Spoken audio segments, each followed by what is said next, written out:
¿Qué tal, hermanos? Bienvenidos nuevamente a este estudio para matrimonios, en el que hemos estado hablando en las últimas ocasiones acerca de que el matrimonio es un pacto como ya vimos en ocasiones anteriores, más allá del sentimiento personal, más allá de lo que podemos vivir de forma consciente y agradable, de lo que podemos experimentar dentro de él, que por cierto tiene cosas hermosas, pero que solamente hasta que venimos a Cristo nos podemos dar cuenta en la Escritura que el matrimonio va más allá de solo esas satisfacciones momentáneas o solamente de una obediencia al fructificar y multiplicarlos como una reproducción, sino elevar nuestro concepto al concepto de Dios. Y por eso hemos titulado esta serie que estamos hablando en este estudio de pacto matrimonial. Y nuevamente el día de hoy me acompaña mi esposa Belia para estar compartiendo este tema que es de suma importancia para todos nosotros como hijos de Dios. Hola, ¿cómo están? Estamos contentos de estar aquí sirviendo a Dios, contentos de seguir aprendiendo. Creo que todos tenemos mucho que aprender, tenemos un propósito y un encargo de Dios. Tenemos que partir del convencimiento personal de que Dios es quien gobierna, de que Dios es quien ha establecido las cosas.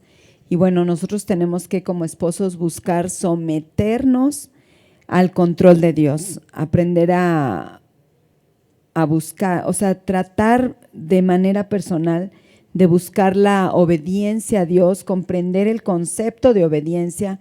Yo le decía a Gerardo, creo que es bien importante tener conceptos muy, muy claros, porque de repente lo escuchamos demasiado y nos acostumbramos tanto a la palabra y nos acostumbramos tanto incluso a la santidad de Dios o a los ambientes donde se maneja su presencia y donde se hace evidente su voz, que dejamos de ser conscientes o racionales de a quién estamos siguiendo, de la importancia que va a tener tarde o temprano en nuestra vida la decisión que tomemos de obedecer o de ignorar a Dios respecto a todos sus preceptos. Y bueno, pues creo que vamos a… Y más bien, más allá de lo que realmente es la santidad de Dios, muchos de nosotros creemos que vivimos en esa santidad, o creemos que conceptualizamos esa santidad, o creemos porque hemos distorsionado ese concepto, y ese es el grande problema que estamos teniendo. Esa es la influencia que tenemos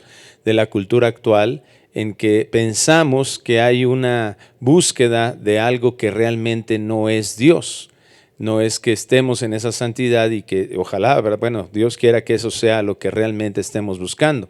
El problema está en que creemos que estamos buscando la santidad de Dios y solamente estamos usando algunos preceptos religiosos personales y no nos importa realmente ser dirigidos por lo que Dios es. Y ese es el grande problema, que creemos que al tener ciertos parámetros religiosos o ciertas normas que le denominamos espirituales, entonces estoy sometido al control de Dios, pero vivo mi vida a mi conveniencia, vivo mi vida a mi comodidad o como prioridad en mi comodidad. Y definitivamente eso es lo que no nos narra el Evangelio. El ejemplo de Cristo realmente es trascendental para cambiar esos conceptos que son una influencia totalmente negativa a nosotros. Entonces nosotros tenemos que caminar hacia esos objetivos. Un matrimonio que tiene objetivos supremos, entonces no tan solo va a permanecer juntos, que eso es trascendental también e importante, sino además la búsqueda del verdadero concepto por el cual Dios creó las cosas va a permitir que el matrimonio manifieste la realidad de un Dios vivo, un Dios que ciertamente es santo, pero eso se busca, entendiendo ese diseño de Dios, ese propósito de Dios, sí, en ese disfrute que Dios da, pero no un disfrute de felicidades momentáneas, sino aún a pesar de las circunstancias adversas, vivir bajo el sometimiento de Dios que nos permite darle gloria a Él y al mismo tiempo ser bendecidos con el gozo de Dios, con las satisfacciones que Dios da. Y eso es exactamente el propósito de que nosotros estudiemos a profundidad la Escritura. Número uno, para que nos demos cuenta de cuál es nuestra realidad, como dice Hebreos 4:12, que a través de la palabra de Dios se puedan mostrar la realidad de nuestros pensamientos y de nuestras intenciones, y que a su vez Dios entregarle al Señor, llevarle a la cruz todas esas cuestiones que están distorsionadas de nuestras vidas, todo ese pecado que estorba precisamente a esto, y que lo llevemos a la cruz, hemos impulsados a la cruz para que entonces podamos comprender los preceptos. Si nosotros vamos por nuestras propias fuerzas a intentar seguir preceptos bíblicos, lo que vamos a tener como resultado es lo que se ha obtenido aún en el medio que se ha denominado cristiano. ¿Y por qué digo denominado? Porque realmente el cristianismo es seguir los pasos de Cristo. Entonces creemos que pues estar bajo esta normatividad aparentemente eclesiástica o de imposición o de creer que yo estoy haciendo las cosas bien, que está muy contaminado con nuestro propio orgullo, pues nos desvía de inclusive seguir lo que Dios ha proporcionado en su diseño soberano de todas las cosas. Entonces, yo tengo que llevar a esto a una dependencia total del Señor, y y el Señor, ¿qué va a brindar a mi vida? Pues una satisfacción total en Él, una paz inigualable, un gozo que me va a sostener en las circunstancias más adversas que yo pueda vivir. Hace algunas semanas Belia ponía este ejemplo y en relación a esto, ¿verdad? El famoso péndulo, ¿verdad? Que tenemos altos hacia el matrimonio que son maravillosos, momentos muy agradables, pero también vamos también en caídas, en descensos, en donde a veces quisiéramos aventar la toalla, pero ¿cuándo podemos nosotros o cómo podemos permanecer aún en esos momentos que no son agradables, que pueden ser hasta dolorosos, cuando estamos sostenidos de esta mano todopoderosa? Dios nos ha dejado a nosotros la decisión de muchas cosas, nos ha dejado en su soberanía, precisamente que vamos a hablar el día de hoy de esto, nos ha dejado a nosotros la posibilidad de tomar decisiones, cierto poder o control para hacer algunas cosas, pero Él es el Todopoderoso. Por eso la importancia de una dependencia total de Él, de someternos al control completo de Dios. Y aquí me surge o se me hace muy interesante que hablamos de la palabra someter, o sea, la palabra someter, la palabra sujetarse. Hace 8 días prácticamente terminamos la clase haciendo énfasis en este punto porque estábamos en Efesios, donde decía como parte inicial antes y decíamos, ¿no? De que el escritor de esta carta diferenciara los roles entre el esposo y la esposa. Él ponía el someternos los unos a los otros, pero ahorita estamos yéndonos un poquito más profundo.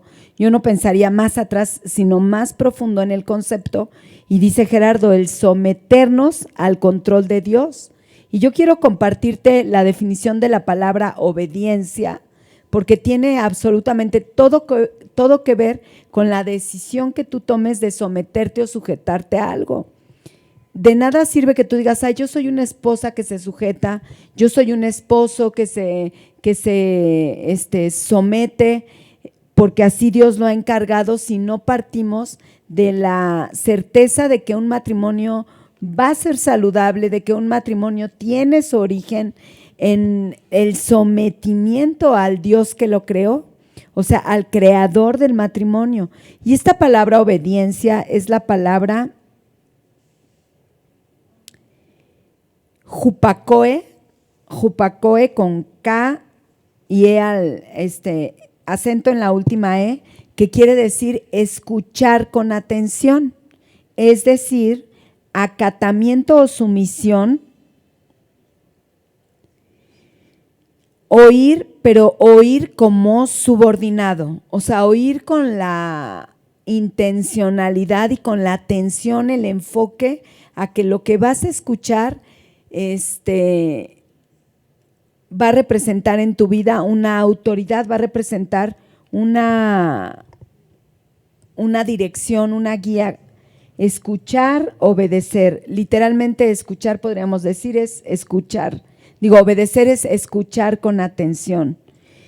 Ahora, cuando yo determino escuchar con atención la voz de quien determino sujetar mi vida o someter el control de mi matrimonio, entonces yo tengo y voy a encontrarme en su palabra el verdadero origen del matrimonio, y esto garantiza la intervención, o sea, la obediencia garantiza la intervención segura de Dios. Lo hemos estudiado, o los que estamos estudiando la palabra constantemente nos hemos dado cuenta cómo verdaderamente Dios respalda y va detrás de la obediencia. Está en Deuteronomio 28, las bendiciones de la obediencia, las maldiciones de la desobediencia, y en muchos más pasajes podemos encontrar de verdad el ánimo que Dios nos manda, nos encarga en su palabra, la amonestación que el Señor constantemente nos declaraba cuando Él estuvo en esta tierra y mostraba a sus discípulos el obedecer mis mandamientos, y así como yo obedezco, obedezcan ustedes. Y más adelante vamos a poder darnos cuenta cómo de aquí proviene el verdadero gozo y la verdadera felicidad y la verdadera satisfacción que conceptualmente el mundo ha tergiversado respecto al concepto del matrimonio, porque hemos visto el matrimonio como el espacio en esta tierra, o la condición, ¿cómo se dice? Mi condición civil, no sé cómo llamarlo, el lugar en esta tierra donde yo voy a ser pleno, feliz, donde voy a estar satisfecho. Y sí es parte, decía Gerardo ahorita, del matrimonio, los momentos maravillosos, los momentos preciosos, los momentos felices, pero esa no es la satisfacción plena del hombre, ni la satisfacción total del hombre. Lo que sí es la satisfacción plena del hombre y el gozo pleno del hombre es el sometimiento a Dios, el sometimiento al Creador, al Hacedor de todo lo que somos y vivimos. Y quiero compartirte y quiero leerte rápidamente el Salmo 8. Dice así, del verso 3 al verso 6: cuando miro el cielo de noche y veo la obra de tus dedos, la luna y las estrellas que pusiste en su lugar, me pregunto, ¿qué son los simples mortales para que pienses en ellos, los seres humanos para que de ellos te ocupes?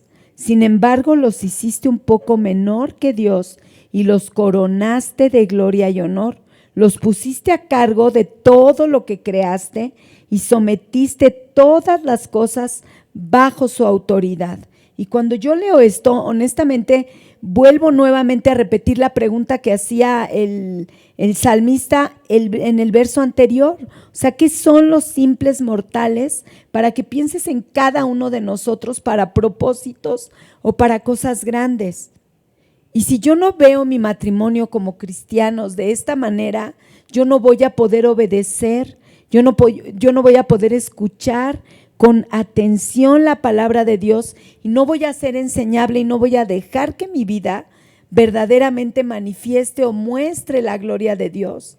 Pero yo tengo que partir de una comprensión individual de esto para poderlo vivir en conjunto, para poderlo vivir más adelante. Yo entiendo de esto la responsabilidad, el esfuerzo y muchas veces, ¿por qué no decirlo?, el sacrificio que representa estar casados, pero todo para la gloria de Dios.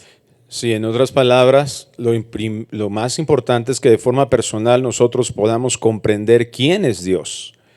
Si nosotros no entendemos cuál es nuestra posición y cuál es la posición de Dios, a veces este tipo de confianza, que se le llama así, o tratar de darle demasiada sencillez a la relación del hombre con Dios, llegamos a un punto en el que perdemos de vista esa posición que Dios tiene, como el salmista expresaba en este momento, esa posición de Dios ante todo lo que existe, esa posición que Él mismo tiene. En Isaías, el profeta Isaías también escribía, inspirado por el Espíritu Santo, en relación a esto en el capítulo 46, y dice así desde el versículo 9: Acordaos de las cosas pasadas desde los tiempos antiguos, porque yo soy Dios y no hay otro Dios. Esto es a lo que le llamamos teológicamente la posición de Dios, es la supremacía de Dios. Es decir, Él es único, exclusivo. También la palabra santo nos dirige hacia eso, hasta a la unicidad de Dios, a que no hay otro como Él. Él es diferente en relación al hombre, en relación a todas las criaturas, a todo lo creado. Él es único, no hay nadie como Él. Y aquí lo dice, yo soy Dios y no hay otro Dios. Y nada hay semejante a mí. Y escucha lo que dice el versículo 10, que anuncio lo por venir desde el principio y desde la antigüedad lo que aún no era hecho, que digo, mi consejo permanecerá y haré todo lo que yo quiero. Estas son palabras que dan una descripción real de quién es Dios y que hasta que entendamos esa posición vamos a poder hablar acerca de Dios como el salmista. O sea, yo estoy aquí con cierta autoridad, con ciertas posibilidades de acción, pero ¿quién definió todo eso? Dios mismo. ¿Quién definió las reglas para el matrimonio, el diseño, cómo funciona y cómo no? Dios. Nada de lo que hace Dios, Él no necesita pedirle consejo a alguien, Él no está sujeto a absolutamente nadie. Quiero leerles esta definición de la soberanía de Dios que Arthur Pink hace en su libro Los atributos de Dios. Él es absolutamente independiente, no está sujeto a nadie ni es influido por nadie. Dios actúa siempre y únicamente como le agrada. Nadie puede frustrar ni detener sus propósitos. Su propia palabra lo declara explícitamente y hace referencia a Daniel 4:35 que dice, en el ejército del cielo y en los habitantes de la tierra, hace según su voluntad. No hay quien estorbe su mano. Entonces vemos que todo lo hace Dios. En Efesios 1:11 también lo dice el Señor. Él hace todo según el consejo de su voluntad. Y a lo largo de la Biblia vemos que este atributo de Dios no se nos puede pasar por alto. Él es el que define todo. Él es el creador de todas las cosas. Él es el que nos dice cómo tenemos nosotros que llegar a ser, y hasta que reconocemos eso realmente, entonces nuestros deseos, nuestras decisiones van a estar en función de obedecerle a Él. Y esto es maravilloso porque en eso Dios es donde trae la verdadera satisfacción que comentaba Beli hace un momento. La verdadera satisfacción no va a estar en función de mi matrimonio. De hecho, tenemos que saber que el matrimonio va a acabar con la muerte. Por eso cuando hacemos nuestros votos matrimoniales decimos hasta que la muerte nos separe. Porque Jesucristo lo dijo claramente, ¿verdad? Allá cuando estemos en la eternidad seremos como los ángeles. Entonces ahí ya no habrá matrimonio como tal. Lo definió con toda claridad Jesús en esto. Sin embargo, la importancia de vivir el matrimonio conforme a estos parámetros divinos está en lo que estamos reflejando de Dios, en lo que Dios ha establecido. Es decir, nuestra responsabilidad no acaba con la mantención de nuestra familia, con el cuidado hacia la esposa, con el suplir a la esposa, eso es muy bueno, con los sentimientos que yo puedo traer hacia mi esposa, con el cariño que pueda tener, con la sujeción que podemos tener y la satisfacción que eso va a traer en función de seguir el diseño de Dios. Eso es maravilloso, es lindo. Pero en nuestra condición de pecado, eso se va a romper en algún instante. Eso puede en algún momento fallar. Pero ¿qué es por qué nosotros podemos mantenernos cuando elevamos nuestro pensamiento hacia el objetivo de Dios? Es decir, esa responsabilidad no la tenemos solamente dentro del matrimonio. Es creo donde también muchos matrimonios han fracasado. Muchos han dicho, bueno, pues esto bonito que tengo no es suficiente para lo malo. Este bonito que tengo, pues lo puedo tener en otro lado. Y se acabó y entonces ya termino este asunto. No, esta responsabilidad se vuelve con las personas que están alrededor de mí, con el mundo. Y esa es la carga que nosotros debemos de tener en relación a la importancia del matrimonio. ¿Por qué? porque como ya lo vimos en anterioridad, ya lo comentamos en este momento, el reflejo de lo que pasa dentro del matrimonio, de lo que el matrimonio es en definición, es respecto al eterno. Es decir, estamos reflejando que este matrimonio se va a acabar en algún momento, pero ¿qué va a permanecer? Lo eterno. La relación que vamos a tener permanente con el Señor, y el reflejo de esa relación está aquí en el matrimonio. Cuando nosotros elevamos nuestro pensamiento de esa manera, nuestras decisiones van a ir muy diferentes en la forma en que nos conducimos, en la forma de decidir qué vamos a hacer y cómo lo vamos a llevar alrededor de esto. El salmista pudo obtener este pensamiento de la responsabilidad de que Dios nos está dando con la autoridad que Dios nos ha dado. ¿Por qué? Porque volteó a ver la creación. O sea, volteó a ver, dijo, wow, esto es maravilloso, lo que tú hiciste, Dios, es grandioso. Y el matrimonio, ¿quién lo diseñó? Dios. Y así como el cielo y la tierra nos parecen maravillosos, el matrimonio nos debe parecer maravilloso cuando nosotros lo levantamos a la exaltación de lo que Dios creó como tal.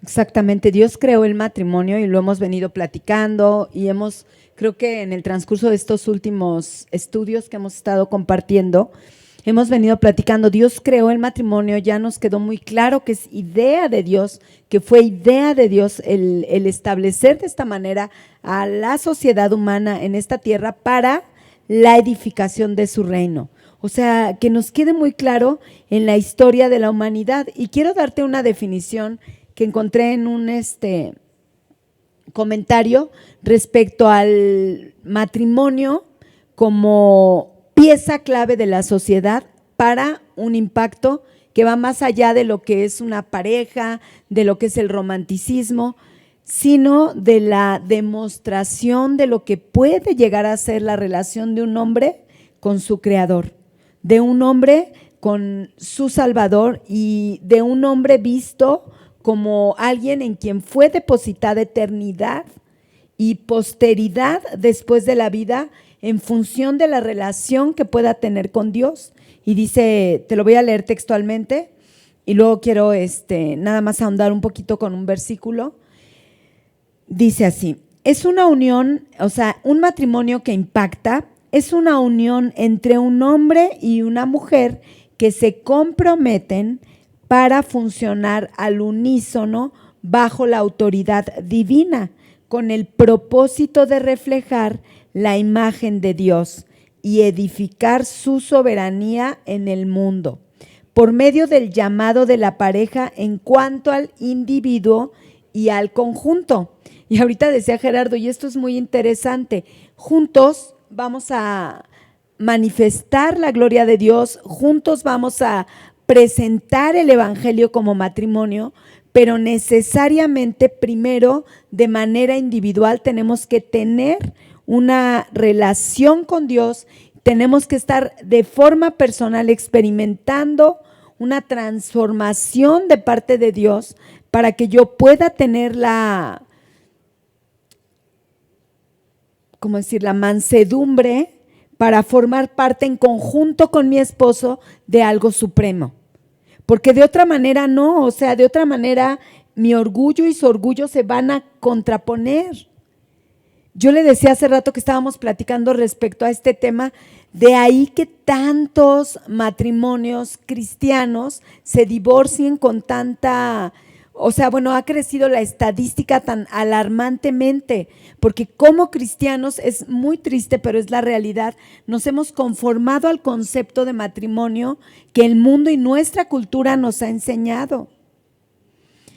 Entonces, estamos luchando en nuestras fuerzas por un concepto que no es el concepto de Dios, pero quiero compartirte aquí en 2 de Corintios, capítulo 3, te voy a leer del verso 16 al 18 y voy a platicar un poquito de lo que quiero que podamos nosotros comprender aquí en la palabra respecto a este punto que les mencionaba o nos mencionaba el comentario que les leía, donde decía que por medio del llamado de la pareja, en cuanto al individuo y al conjunto, nosotros estamos reflejando la imagen de Dios.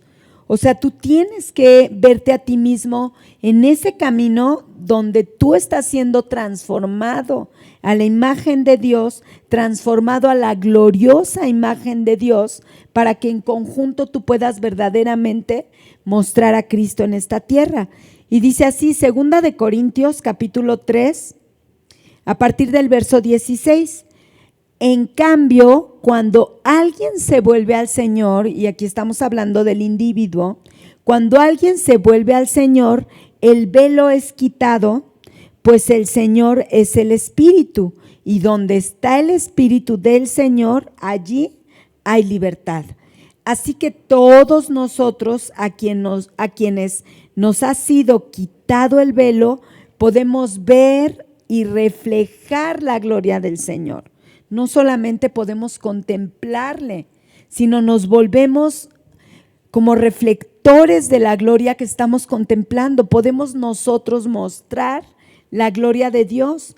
Pero aquí te explica la palabra en 2 de Corintios de qué manera es que esto sucede. Porque tú puedes decir, yo estoy ante la presencia, y Gerardo decía, un buen de modalidades religiosas, de formatos que no son una verdadera manifestación de una intimidad con Dios, y esto no refleja verdaderamente la gloria del Señor.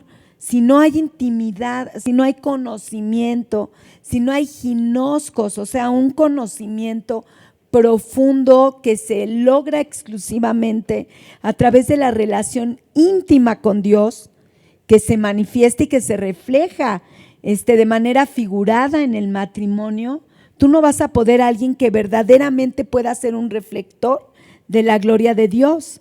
Y sigue diciendo aquí el verso 18 del capítulo 3 de 2 de Corintios, el Señor, quien es el Espíritu, nos hace más y más parecidos a Él a medida que somos transformados a su gloriosa imagen. O sea, el único que puede verdaderamente producir en nosotros una metamorfosis, esta palabra transformaos es la palabra metamorfó, el único que verdaderamente puede producir una transformación como de una oruga a una mariposa, para que podamos imaginar lo que puede provocar en nosotros la influencia divina directa al corazón, que es una de las definiciones de la palabra gracia. El Señor es quien es el Espíritu y nos hace más y más parecidos a Él a medida que somos transformados a su gloriosa imagen. Y esto nosotros tenemos que procurarlo primero de manera individual dentro del vínculo matrimonial, para que yo pueda ser una parte virtuosa de mi matrimonio y juntos podamos reflejar la gloria de Dios y juntos podamos mostrar la gloria del Señor. Así es, Dios diseñó a un esposo y una esposa que con esta relación podamos reflejar también, como ya lo vimos en ocasiones pasadas, y ahorita vamos a ir a Efesios 5, que podamos reflejar realmente lo que es Cristo y la iglesia, la forma de amar de Cristo que se refleja en un esposo, y la forma de sujeción y respeto a la esposa, a su marido, refleja lo bueno de estar sujetos como iglesia a Cristo.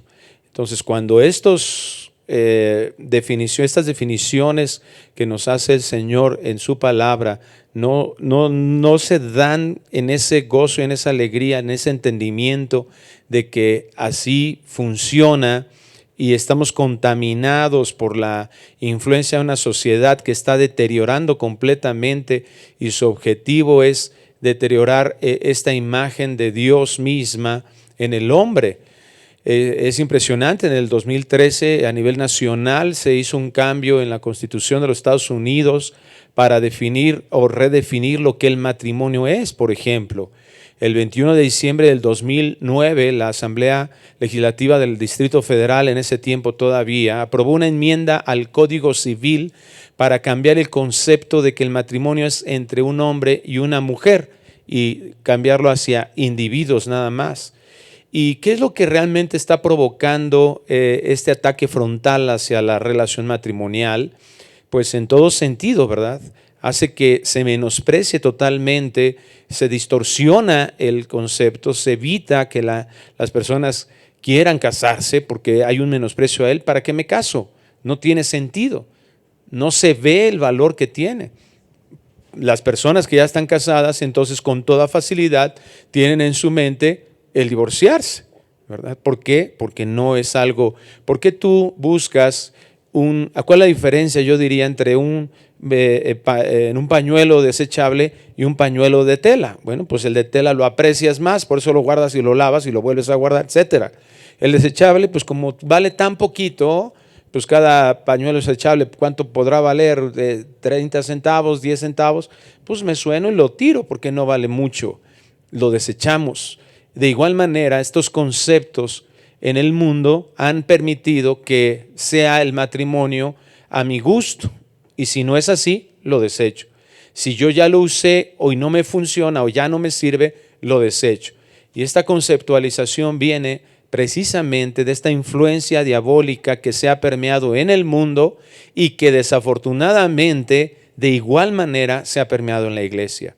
Gracias a Dios que nos da su palabra a sus hijos, su palabra que tiene la autoridad divina, que su palabra que nos está diciendo ahora cómo nosotros debemos de pensar, que nos está dirigiendo a cómo tenemos que valorar ahora en todas las cosas, incluyendo el matrimonio, darle este valor. Necesitamos como hijos de Dios despertar a darnos cuenta a qué nos estamos enfrentando y que no podemos vivir bajo esa forma subjetiva de definir conceptos, que eso de entrada ya nos trae un problema evidente de comunicación. Estaban hablando unos hermanos de que ya les están impidiendo en su empresa que el lenguaje de ideología de género, de igualdad, de que ya no, pues para no ofender a alguien que es femenina o masculino y quiere ser del otro, pues ya hay que buscar un término intermedio. Es un absurdo completamente. Estamos llegando, como dice Romanos 1, a la tontería literal, a la pérdida total de la inteligencia y la racionalidad, que es la entrega que Dios hace, ¿verdad?, a estos pensamientos que se vuelven absurdos, mentes reprobadas en nuestra versión, ¿verdad? Dice en la Reina Valera 60, que en el concepto etimológico llega a una mente que no funciona, a una mente que ya no tiene el uso que deba de tenerse. Llegamos al absurdo, llegamos en esta valoración de los sentimientos y las emociones de mi yo como un ídolo, en donde el entretenimiento es el culto de esta sociedad. Entonces nos damos cuenta que está una cuestión terrible en esta reconceptualización, en esta redefinición que está yendo en contra del diseño, y nosotros como hijos de Dios estamos llamados a traer luz, a decirle a la gente que está alrededor de nosotros: no es cierto, esas son mentiras diabólicas, eso es en contra de lo que Dios ha dicho, no es verdad, pero no tan solo con nuestras palabras, no tan solo con una demostración filosófica, sino con lo que vivimos realmente día con día. Ese es el asunto, que vivamos nosotros en la gracia de Dios para mostrar gracia, que sepamos que somos perdonados para perdonar, y el deleite de esa ejecución de vivir el evangelio es lo que realmente va a impactar en la iglesia. Es tan importante como iglesia de Cristo que recuperemos estos conceptos y todos los recursos que Dios nos han sido necesarios, pero desde la juventud tenemos nosotros que señalarle esto. ¿Cuántos de nuestros hijos pueden estar pensando o han expresado: no, yo prefiero no casarme? ¿Por qué? Al ver nuestro matrimonio, al ver que no nos deleitamos en la sujeción, que no nos deleitamos en el respeto, que no nos deleitamos en el amor, que no nos deleitamos en la generosidad.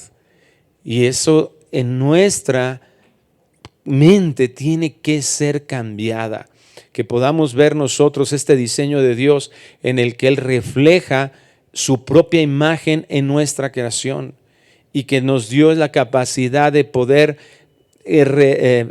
reproducirnos para que podamos mostrar esa gloria desde la creación a través de este diseño y de este pacto matrimonial. Y no solamente reproducirnos, no solamente la fructificación de la sociedad, sino el deleite en la sociedad y el beneficio, o sea, la bendición de Dios respecto de todo lo que Él creó. Y bueno, lamentablemente, y como nos explicaba ahorita Gerardo, o sea, el hombre caído, el hombre destituido de la gloria de Dios, por supuesto en nuestra pequeñísima capacidad de discernimiento y de inteligencia, hemos más bien destrozado todos estos conceptos. Y bueno, nosotros como hijos de Dios tenemos que con mucho temor de Dios, con mucho deseo de servirle a Él, de glorificarlo a Él, tenemos que comprender la misión de nuestro propio matrimonio. Normalmente escuchamos estudios de matrimonio y escuchamos el concepto matrimonio como algo hasta lejano de nuestra propia casa, al no comprender que se está hablando de nuestro propio matrimonio, de lo que está pasando ahí justamente en tu casa, y que es una palabra del Señor para tu casa. Fíjate, yo hoy en la tarde estaba platicando con Samuel, mi hijo, de otro tema, pero estábamos hablando respecto de las cosas a las que Dios nos puede llamar, haciendo como una reflexión de cuando el Señor llamó, y leímos dos llamados, ¿no? Leímos Josué capítulo 1, Jeremías capítulo 1, y decíamos, miren, en el capítulo 1 encontramos como los llamados, ¿no? Que el Señor llega a hacer, pero de repente tú oyes Josué, tú oyes Jeremías, Isaías y los diferentes personajes de la palabra, y lo ves como algo tan lejano y tan exquisito, a lo mejor tan Pablo, ¿no? Dices, el escritor de 14 epístolas, y lo vemos como algo impersonal, pero cuando tú te adentras en que la palabra es para todos sus hijos, y yo le leía y decía, mira, cuando el Señor muere Moisés y llama a Josué, Josué era uno más, o sea, era uno más como tú y tu esposo en tu casa. Cuando llamó a Gedeón, o sea, era uno más, y no solamente uno más, sino uno más que se sabía pequeño de entre las familias de donde él vivía. Y a veces no podemos comprender como hijos de Dios la identidad que tenemos, la potestad, la exousia que nos fue otorgada al ser llamados hijos de Dios, al recibir la fe, y por medio de la fe la salvación, y por medio de la fe también la paternidad de nuestro Dios. Pero entonces en este momento de verdad contemplemos nuestro matrimonio como una réplica de la imagen de Dios en la historia, o sea, en el conjunto completo de lo que va a narrar la historia de la humanidad, tu propio matrimonio. Y ten en tu corazón de verdad el creer estas palabras de Dios. Permíteme leerte, por favor. El Salmo 103, todos lo conocemos: bendice alma mía a Jehová y bendiga todo mi ser, su santo monte, su santo nombre. Y entendemos en esta palabra y entendemos en esta oración que tenemos que hablarnos a nosotros mismos, porque somos olvidadizos y porque nos cuesta trabajo comprender. Pero aquí al final de este Salmo 103, el Señor establece cosas muy importantes para su reino, establece cosas muy importantes para que tú, como parte de su creación y como aquel a quien Él determinó que sojuzgara esta tierra, participara de la edificación de este reino. Dice el Salmo 103, verso 19, el Señor ha establecido su trono en los cielos y su reino domina sobre todo. Bendigan al Señor ustedes, sus ángeles, poderosos en fortaleza, que ejecutan su mandato, obedeciendo la voz de su palabra. Bendigan al Señor ustedes todos sus ejércitos, que les sirven haciendo su voluntad. Bendigan al Señor ustedes todas sus obras. En todos los lugares de su dominio, bendice alma mía al Señor. Y este es un llamado completamente personal.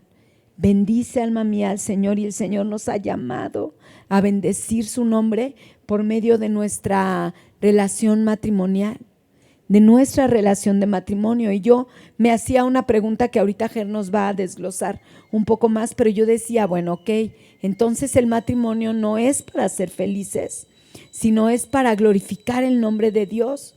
Pero en glorificar el nombre de Dios, ¿seremos felices? Claro que ese es el objetivo, ¿verdad?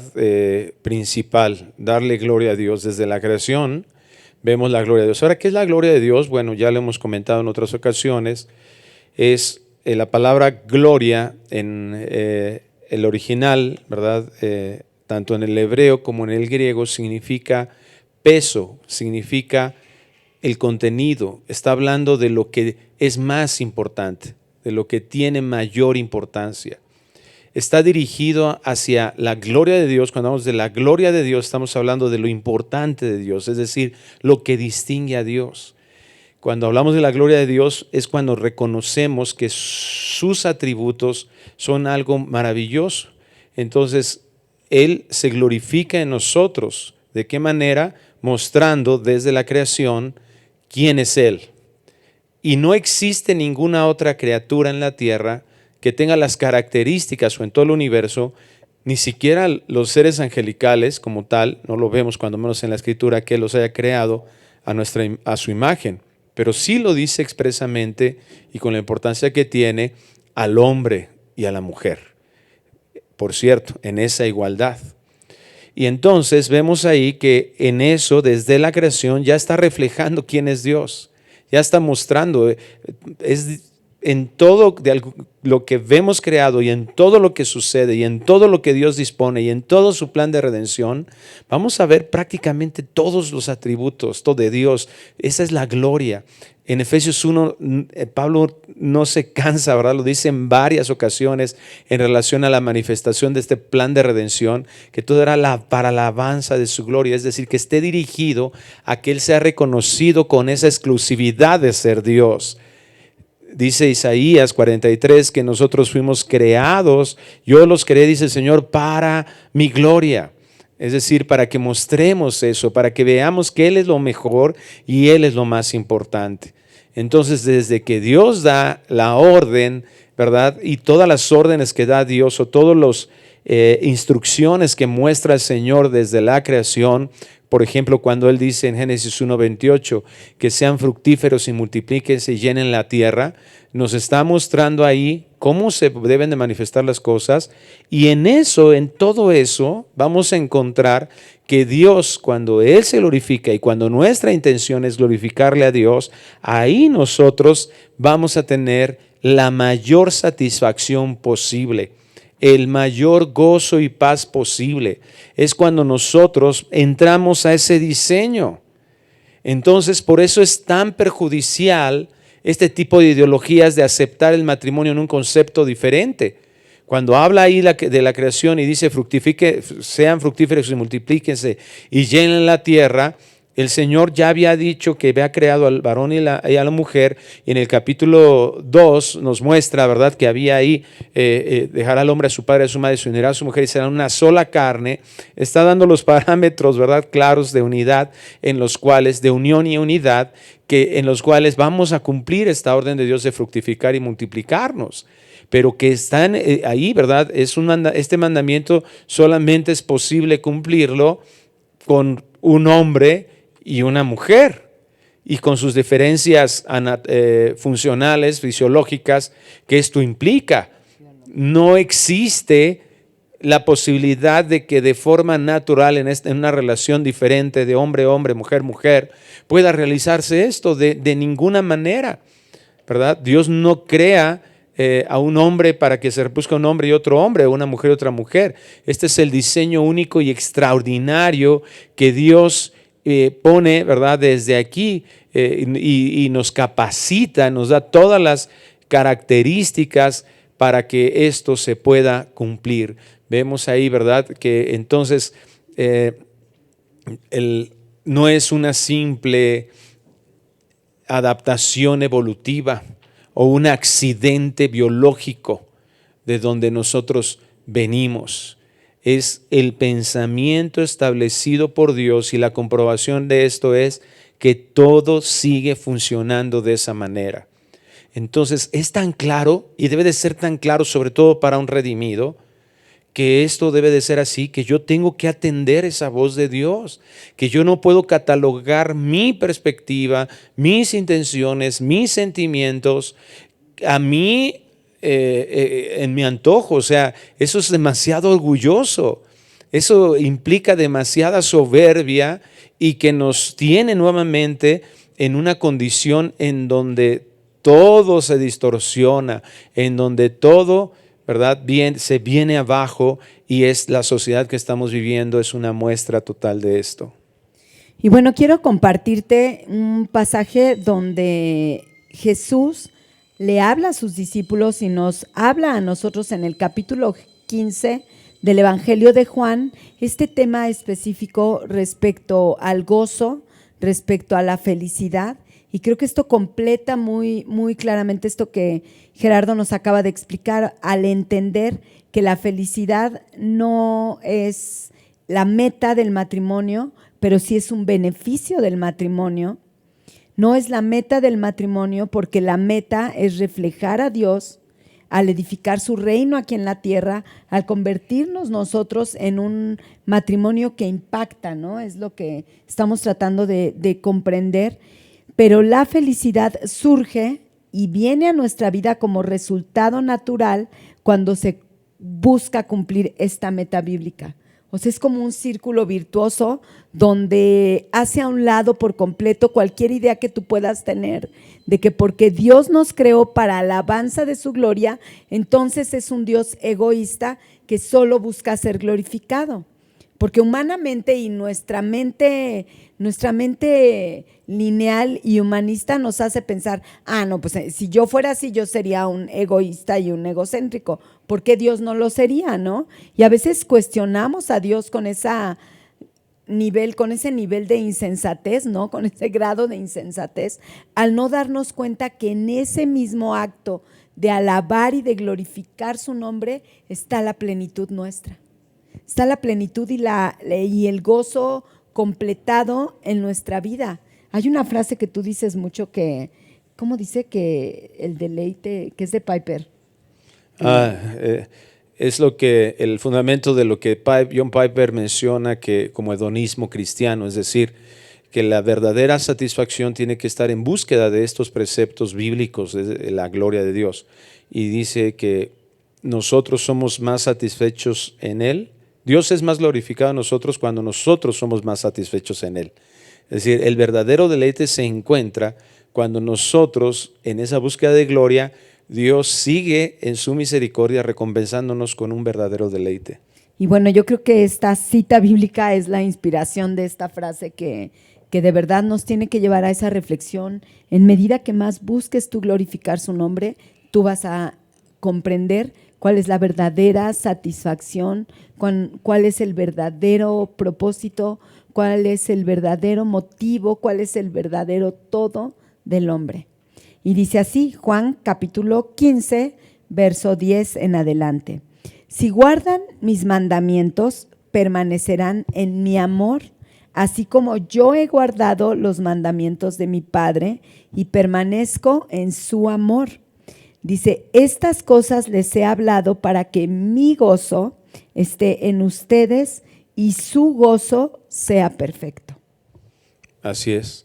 Entonces nosotros tenemos que comprender el propósito mayor que hay. Ahora, no estamos diciendo que de ninguna manera que tenemos que renunciar a la satisfacción que el matrimonio, las satisfacciones implícitas del matrimonio. Lo que tenemos que darnos cuenta es que esa perspectiva humana, terrenal, está limitada. Que normalmente vemos a un hombre buscar a una esposa pues para buscar su realización personal, y que en algún momento, ¿verdad?, podamos tener una relación sexual que sea muy satisfactoria, encontrar un compañero que esté para mí y que me complete, y que ciertamente en esa consumación sexual traiga aparentemente un fin, una unidad.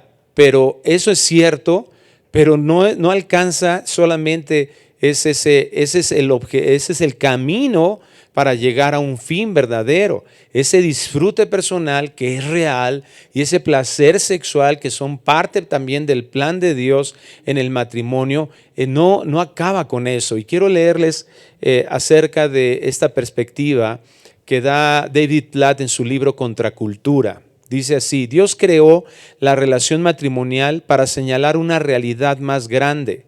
Desde el momento en que instituyó el matrimonio, la meta de Dios fue darle al mundo una ilustración del Evangelio.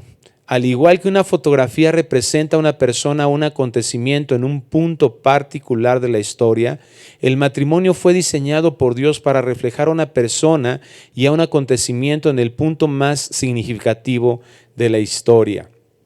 Y por eso Pablo escribía ahí en Efesios 5:25 este reflejo, hace una descripción de esa fotografía. Dice así, ¿verdad? El hombre, los maridos, deben de amar a sus mujeres como Cristo amó a la iglesia y se entregó a sí mismo para santificarla, a fin de que vivamos en esa pureza. ¿Y qué le dice a la mujer? Así como la iglesia se somete a Cristo, las mujeres sométanse a sus maridos. Entonces, de acuerdo a lo que estamos entendiendo que aquí nos describe David Platt de estos textos, tenemos que entender que nuestro matrimonio, llevado de esa manera, estamos reflejando, estamos siendo la fotografía de la relación entre Cristo y nosotros. Estamos siendo el señalamiento de la realidad de este Dios que nos amó y que envió a su Hijo a la cruz. Ese amor que nosotros recibimos de Dios es lo que tenemos que reflejar hacia nuestras esposas, esa sujeción y respeto en donde una iglesia está totalmente satisfecha en Cristo, refleja hacia Él. Y cuando eso no sucede, cuando hay lamentos y quejas, entonces no estamos reflejando de ninguna manera eso, porque la relación entre Cristo y la iglesia no es eso. Entonces ya en sí mismo es una distorsión. El pecado distorsiona eso, el egoísmo distorsiona eso, el orgullo distorsiona eso. Y es exactamente a lo que Cristo nos quiere llevar, a un verdadero arrepentimiento en relación a estas cosas, a darle el valor que tiene, a darle el valor que realmente, que ahora como redimidos es importante que podamos llegar a establecer. Y bueno, pues digo, me río un poquito porque creo que ya está dicho todo. O sea, yo escucho y pienso, tengo más ganas de ir a hacer que seguir escuchando, porque creo que el Señor de verdad nos está enseñando, nos está hablando, está cambiando conceptos. Yo escucho a Gerardo y me veo, ¿no? O sea, me veo dentro del matrimonio y digo, cuántas cosas que aprender, cuántos años, a veces no creo que desperdiciados, no los considero de ninguna manera así, porque creo que Dios comenzó la buena obra desde que nos pensó, ¿no? O sea, desde que nos eligió, desde antes de la fundación del mundo, y Él comenzó a trabajar en nuestras vidas, y yo creo que toda nuestra vida ha sido ese caminar y ese buscar. Pero sí creo que es muy importante que tomemos la determinación de caminar de una manera diferente como cuando nacimos de nuevo. O sea, yo creo que ese recuerdo, yo me acuerdo que el Señor le dice a la iglesia, a una de las iglesias en Apocalipsis, acuérdate por tanto de dónde has caído y haz las primeras obras, y haciendo referencia a que esta iglesia hacía muchas cosas buenas, pero había olvidado su primer amor. Y muchas veces nos hemos olvidado de ser radicales, como cuando el Señor transformó nuestro entendimiento, cambió nuestra manera de pensar y nos acostumbramos. Yo lo decía en un inicio y creo que viene de verdad a colación. Nos acostumbramos a las cosas de Dios, nos acostumbramos a formas de vida. Honestamente y con toda sinceridad, lo digo frente a todos ustedes, nos hemos acostumbrado a vivir aparentando en muchas ocasiones. No estoy diciendo que esa sea nuestra vida, pero lo tenemos que reconocer para poder dejar que Dios haga una transformación genuina de nuestro matrimonio en cuanto a un concepto terrenal, en cuanto a un concepto secular de y un concepto mayor, un concepto mejor. Y yo tengo que decir, en mi casa pasan estas cosas, en mi casa se viven estas crisis, en mi casa el orgullo se ha presentado de esta manera, y cuando estoy viviendo mi vida en el ambiente donde se maneja la santidad a veces solo como un concepto, entonces nos vemos bien bonitos, ¿no? O sea, yo ahorita le hago a mi Jerry, le puedo dar un besito y ábrame un besito para aquí. Y podemos hacer este tipo de cosas, pero en realidad no estamos viviéndolo de esta manera. ¿A poco no nos pasa? O sea, tú llegas a la iglesia y ya, ¿no? Y empiezas a convivir con tus hermanos dentro de la iglesia, de la congregación, y parece que todo está bien, pero te subes de nuevo a tu coche y ahí está la verdad, y ahí está la realidad que la palabra tiene que transformar en nuestra vida. Ahí está la realidad que tiene que cambiar en nuestra mente, que tiene que generar una vida diferente, como le decía Jesús a sus discípulos, o sea, guardando sus mandamientos, conociendo sus mandamientos para poder guardarlos, escuchando con atención la palabra de Dios para poder obedecer al Señor. Y todo esto, como la semana pasada veíamos, es contracultura, ¿no? La indicación de Dios cuando dice que las mujeres deben de someterse a sus maridos porque el marido es la cabeza de la esposa, como Cristo es la cabeza de la iglesia, Él es su Salvador y su cuerpo, y así, ¿verdad? Debe de someterse. Pues no hay cosa más contracultura, ¿verdad?, que el diseño de Dios actualmente, y debemos de evitar totalmente esta ideología que nos lleva inclusive a escuchar a personas que tratan de darle una interpretación porque quieren acomodar ese pensamiento. Confiemos quién es Dios y que Él diseñó de forma perfecta las cosas.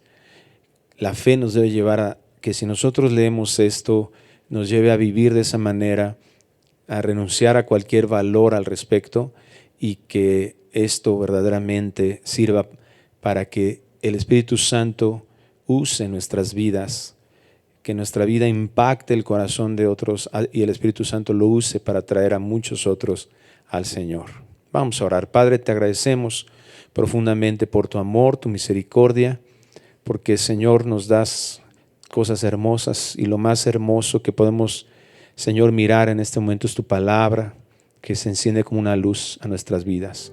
Te rogamos tu bendición.